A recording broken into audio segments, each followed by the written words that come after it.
हम लड़कियां बचपन से ही एक धारणा बना लेती हैं कि बड़े होकर हमारी शादी होगी और फिर बच्चे और हमारा जीवन खुशी खुशी बीतेगा।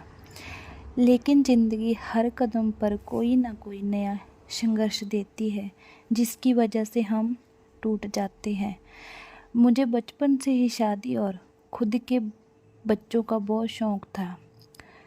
24 साल की उम्र में मेरी शादी हो गई थी, लेकिन शादी के 1 साल बाद भी मुझे कोई बच्चा नहीं हुआ तो सब ताने मारने लगे। किसी को लगता था कि मैं और मेरे पति अभी बच्चा नहीं चाहते और किसी को लगता था मैं बांझ हूँ। मैं और मेरे पति ने 5 साल तक बहुत कोशिश की, लेकिन हमारा बच्चा नहीं हो पाया। यह एहसास बहुत डरावना होता है।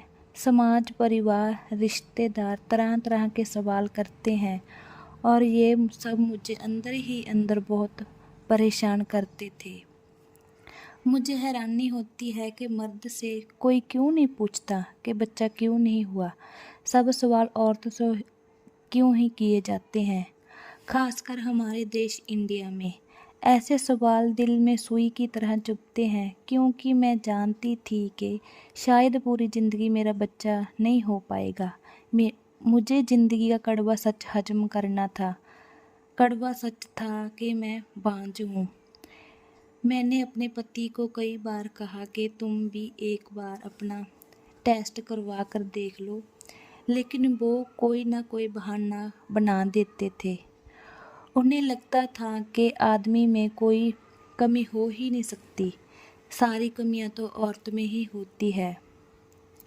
जब किसी को पता हो कि वह मां नहीं बन सकती तो हर समय ऐसा लगता है कि जैसे कोई बीमारी हो।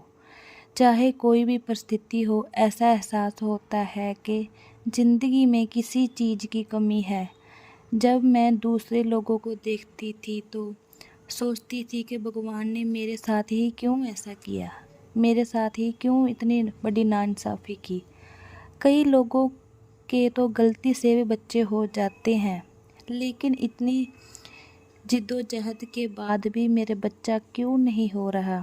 मुझे लगता है कि ज़िंदगी में माँ बनना सबसे बड़ा सुख है और ये सोच हर वक्त मेरे साथ रहती है। हर समय मैं यही सोचती हूँ, काश कोई चमत्कार हो जाए और मैं माँ बन जाऊँ। बच्चा ना पैदा कर सकने की वजह से मेरी सेहत तो बिगड़ ही रही थी, साथ ही मुझे मानसिक पीड़ा भी घेर रही थी। यही नहीं, मैं और मेरे पति कई तरह के क्लिनिक भी जा चुके थे, जहां हमारा बहुत पैसा भी खर्च होता था। एक उम्मीद है शायद किसी डॉक्टर के पास मेरे बचपन का इलाज हो। अब मेरी शादी को 8 साल होने को आए हैं और बच्चे की तमन्ना आज भी मेरे दिल में है। मैं और मेरे पति कहने को घूमने जाते हैं, खाना खाते हैं और खुशी दिखाने की कोशिश करते हैं, लेकिन बच्चे का खालीपन कहीं न कहीं हमें आज भी खलता है।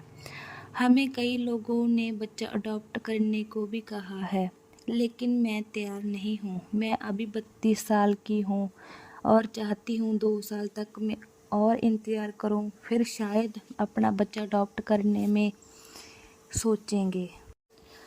आज भी मैं जब बैठती हूँ तो बस यही दिल में सोचती हूँ, काश कोई चमत्कार हो जाए और मेरी गोद भर जाए। और अभी तक तो भगवान ने नहीं सुनी, शायद आगे जाकर कभी मेरी भगवान सुनेगा तो मेरी भी गोद भर जाएगी। तो ये थी मेरी छोटी सी कहानी। आपको ये कहानी अच्छी लगी हो तो प्लीज़ मेरे चैनल को सब्सक्राइब और मेरी वीडियो को लाइक कर दीजिए।